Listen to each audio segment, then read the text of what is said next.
the one, the only...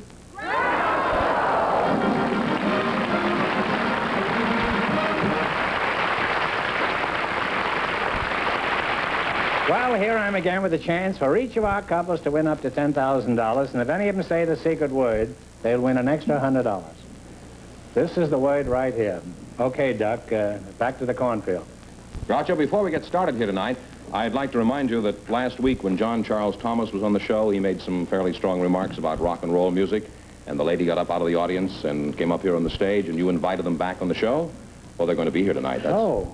I'm just telling you that before we get started. And the secret word is... It's still grass. Grass. Yeah. Still grass. That's the best kind, huh? Well, Groucho, we have something unusual for you right now. We have two special guests. The first is Mr. Val Christensen, who will tell you about himself a little later on. His partner is Miss Kathy Gabriel, and I thought it might be interesting for you and our audience if I invited her to appear here in her working clothes. Mr. Christensen and Miss Gabriel, would you come in, please? Meet Groucho Marx.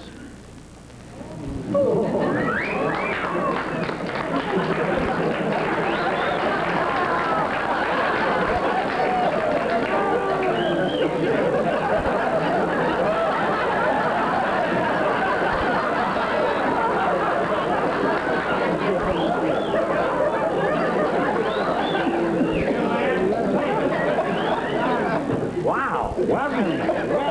Welcome to you. Beat it, George, will you? Honestly, I'm just trying to fix the microphone. You two, everybody out! And they broke my sacroiliac.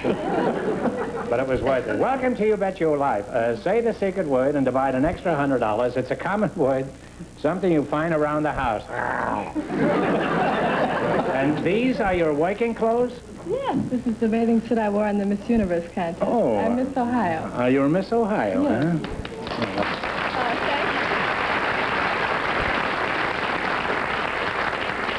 You say you're Miss Ohio? Yes. Well, if you keep wearing that outfit on these cold nights, it's going to get a little chilly around Cincinnati. You know, I've been on this show 11 years, and this is the first time a beautiful girl ever showed up in a bathing suit. Oh, I think it's an honor, Groucho. Why didn't this happen 11 years ago when I was 30 years younger? Kathy, would you mind describing yourself for the benefit of our audience at home? Well, can't they see me on the TV screen? I don't think the husbands can. They've been breathing so hard, they've fogged up their TV screen.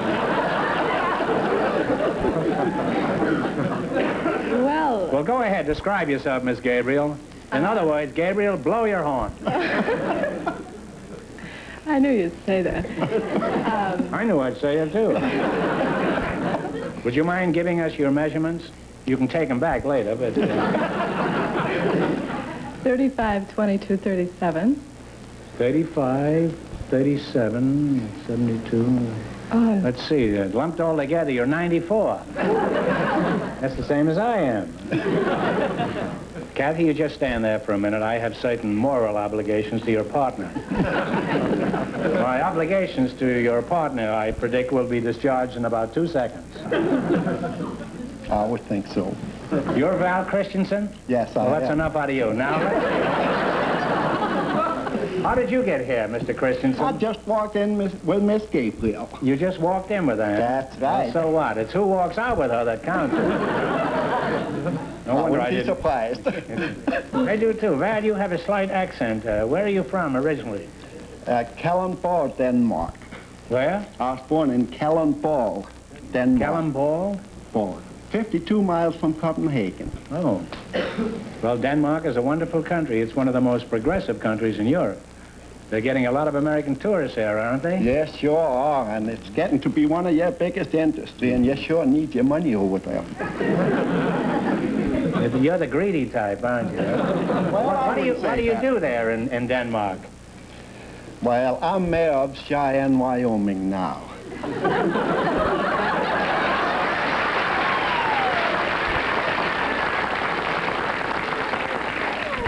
How long have you been mayor, Your Honor? For 4 years.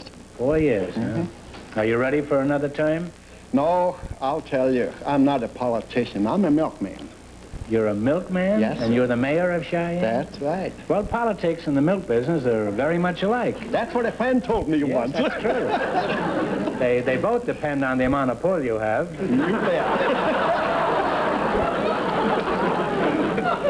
Did you ever hear of a cow that just gives buttermilk? We used to have them, but we don't anymore. Yes, but we have one. You know, what else can a cow give buttermilk?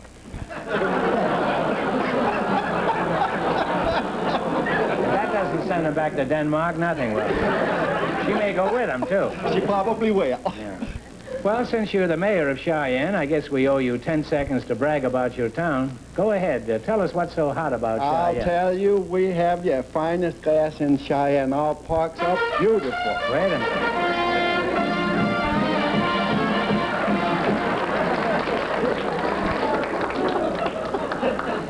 Are you here again? Yeah, I'm here again. Say, how do you like this job? How do you like being a duck? Mr. Marx, this is the most ridiculous question you asked me, how I like the duck. I don't, I hate it.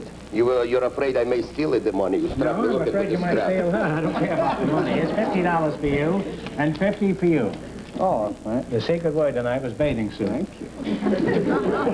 And up she goes now. I cannot lift myself. They You can't? come out. Will you take the duck away, please? Thank you very much. Goodbye. Goodbye, goodbye. Arrivederci. Arrivederci, arrivederci. I'll be there.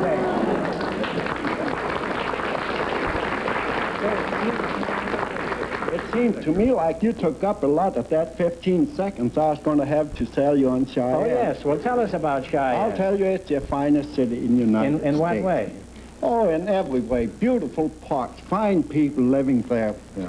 We have the best hunting and fishing of any state. Best hunting and fishing? Fishing, that's right. We hunt elk, deer, antelope, and bear. You hunt bear, you say? Did you hear that, Kathy? You can hunt bear in Cheyenne. And Kathy, you haven't got far to go. Now, how does it feel to be standing next to a mayor, Kathy? I guess you haven't been around many politicians, have you? Oh, yes, I've been around a few. I worked with the governor and a couple mayors and a senator. You did, huh? Yes. Well, how did that happen? Oh, they asked me to appear at political conventions and parades and so forth. Mm-hmm. Did you wear this outfit? Oh, no. No cheesecake in Oh, it. no cheesecake. Mm-hmm. Well, that lets you out with your dairy over It there. certainly does. You don't call that cheesecake, do you, what you're wearing there? Oh, no. This isn't cheesecake. I wouldn't call it pig's knuckles either.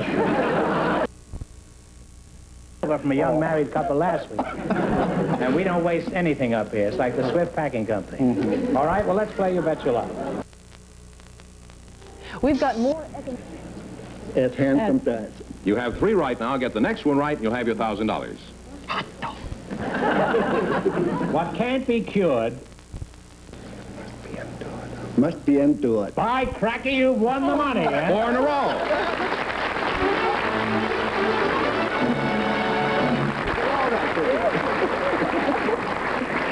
Now then, you won $1,000. You can keep it and quit, or else you can come back later and try to double your money. You might even get a crack at $10,000. May we do? So you go over and sit down and think about it, eh? And thanks for being on the show. And remember, you're the mayor of Cheyenne and a married man, and behave yourself over there. Reasonably well. Okay, reasonably well. Yes. And you? Goodbye, dear.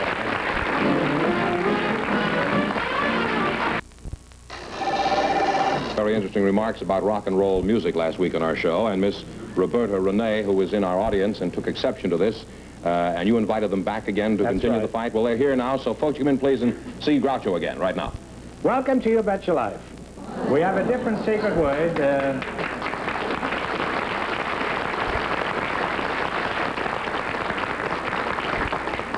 Welcome to You Bet Your Life. We have a different secret word than we had when you were here last. And if you say it, you'll divide an extra $100. It's a common word, something you'll find around the house.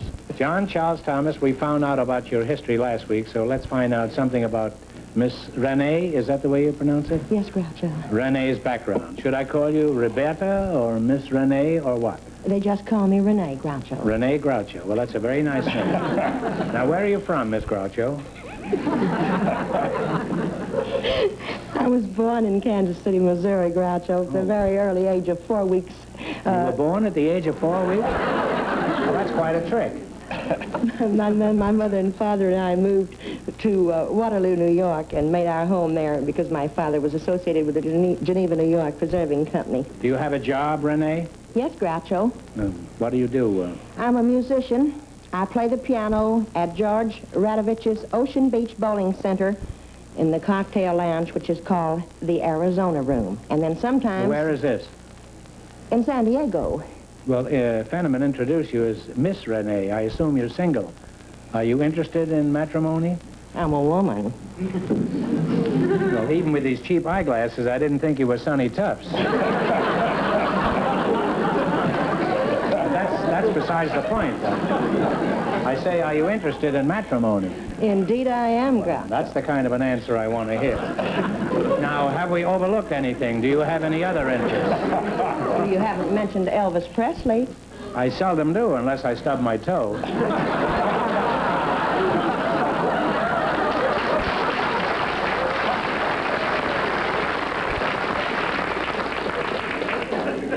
What is your connection with Mr. Presley? Groucho, I'm the president of the San Diego Elvis Presley Fan Club and the honorary president over 100 Southern California chapters of Elvis Presley Fan Clubs. Well, that's quite impressive. Aren't you impressed by that, Mr. Thomas? Very much. Well, I'd love to join the Elvis Presley Fan Club, Rene, but I'm too busy with my other groups. Oh, you see, I happen to be Sergeant-at-Arms of the Rudy Valley Raccoon and Adenoid Club. Disappointing. I was going to give you a membership card. Now, Rene, how many Presley fan clubs and members are there? Do you happen to know? Yes, Groucho, approximately 5,500 active ones in the United States, Canada, Japan, and What do China. you mean active? You mean they're all wiggling simultaneously? Oh, we wiggle. Does he have any fans in foreign countries? Oh, yes, he does. We have clubs that are springing up all over in Japan and China. In the Orient? Oh, yes, sure. You say rock and roll has spread to Japan and Very China? definitely, certainly. Well, that'll teach him to send us the Asiatic flu.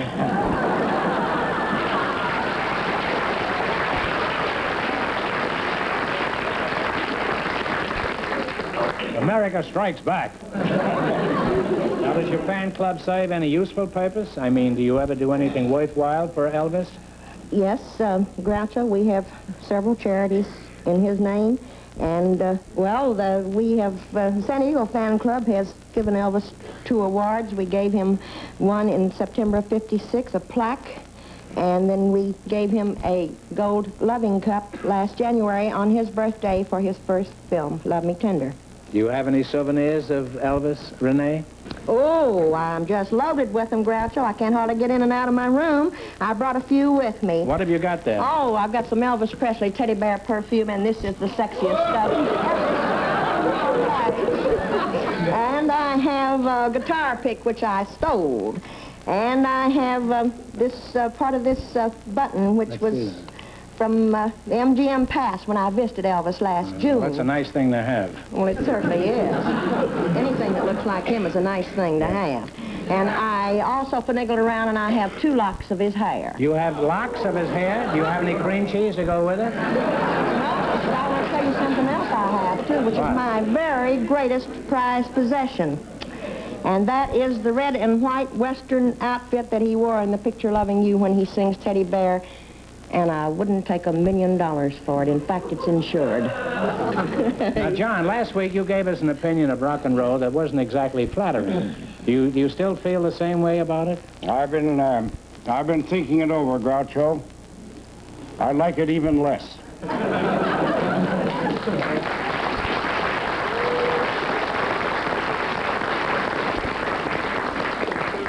Well, give us your side of the story. What's good about rock and roll music? Well, Groucho, the way I feel about rock and roll, I think it dates clear back to very early New Orleans, Dixieland, jazz, pop, bop, right on up through rock and roll, and I certainly think that rock and roll is a combination of folk song.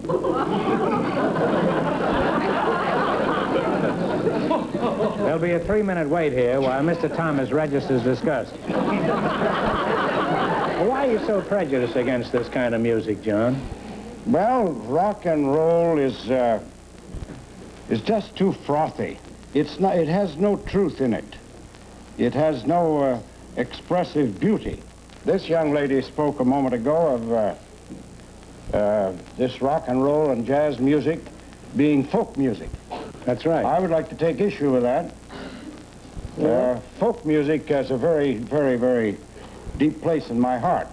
For instance, in the gloaming, oh, my darling, drink to me only with thine eyes. And if you want Western, for instance, home, home on the range. Now, this is folk music. Yes, it is. Very good.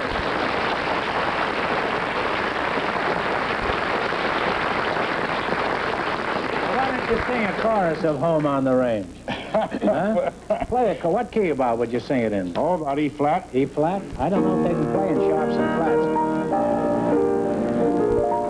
Home, home on the range, where the deer and the antelope play, where seldom is heard a discouraging word, and the skies are not cloudy all day.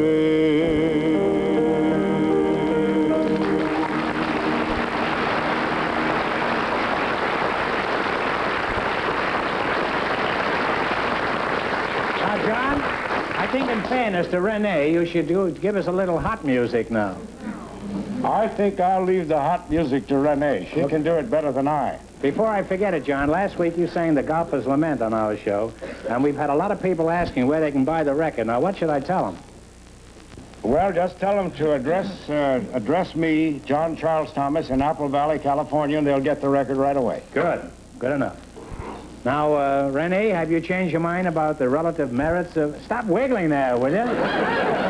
Along the Wigglers Club, I got the wiggle. Have you changed your mind about the relative merits of music? No, I certainly haven't, Groucho, but I would like to say that I do feel that Mr. Thomas has a very beautiful voice, and he sings everything well.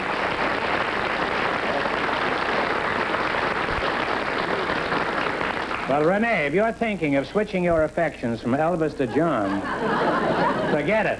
If John gave you even one lock of his hair, he'd be out of business. Well, we haven't settled anything by this erudite discussion, but I'm sure rock and roll is here to stay. I only wish that I wasn't. Don, last week, you were generous enough to give a serviceman in the audience a chance to make some money in the quiz. Do you want to repeat it this week? I think I'd like to, and I hope he wins a lot of money. Well, I hope he does, too. Is there a serviceman? Before I go, may I just say how very delightful it's been to hear your views on rock and roll. And Thank you, Groucho, Mr. Thomas. I can't tell you, really, I can't tell you how very grand it's been to be here with you. John, we're honored. Thank you very much for the opportunity of this association. We're honored to have you here. And I wish you would just do me a favor. What's that? Buy one of the records? No, I'll send you one, but I'll pay for it. Okay. I would like you to come up to Apple Valley. I certainly will. I won't put out the red carpet, but I'll give you a beautiful green sward to hit balls on, and I'd love to play with you. Fine, I'll bring the clubs and come up. Fine. It's been a great pleasure. Good night and good luck.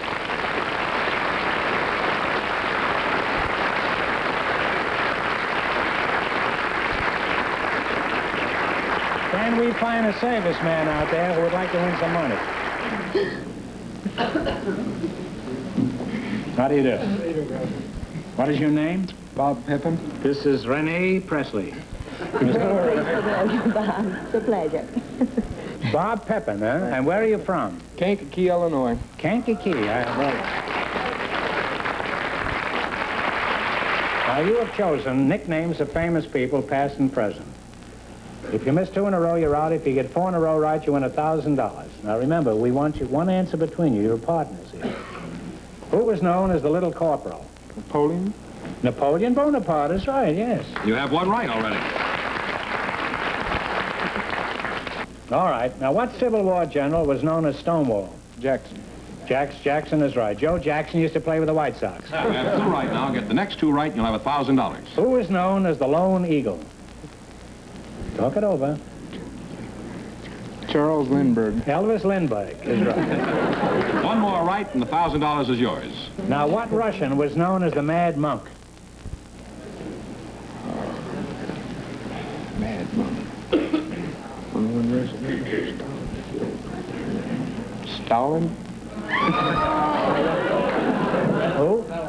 Joseph. No, it was Rasputin. 1 wrong now. 1 wrong. Who is known as the Swedish Nightingale? That was a big wrestler at one time. Who is known as the Swedish Nightingale? Me.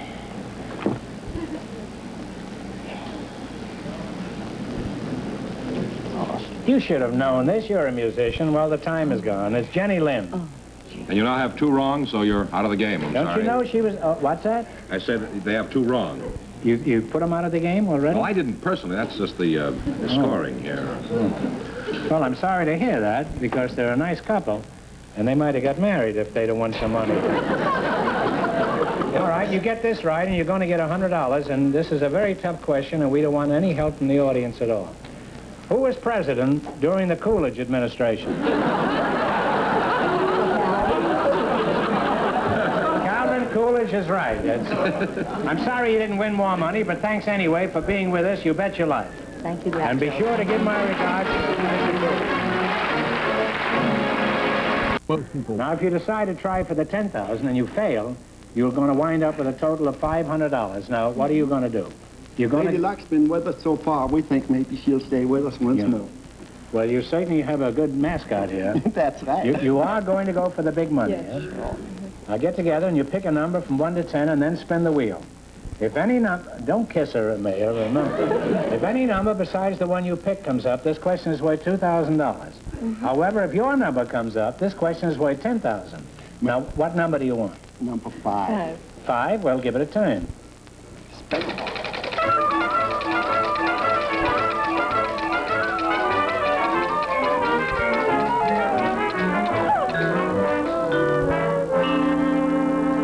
Well, your number was 5 and it landed on 9, so this question is worth $2,000. Andersonville was the Pulitzer Prize winning novel for 1956. For $2,000, who wrote Andersonville? Talk it over.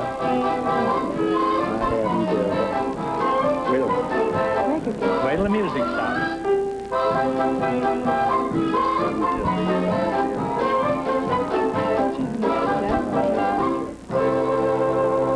All right, you have an answer? Lady Luck played us third. You don't know? No. Well, it was McKinley Cantor. That's Eddie Cantor's father. Well, I'm sorry you missed it, but you wound up with $500, so that isn't too bad. Congratulations, and thanks for being on the show. And I'll see you later. And when he came in, I'll show him. Thank you.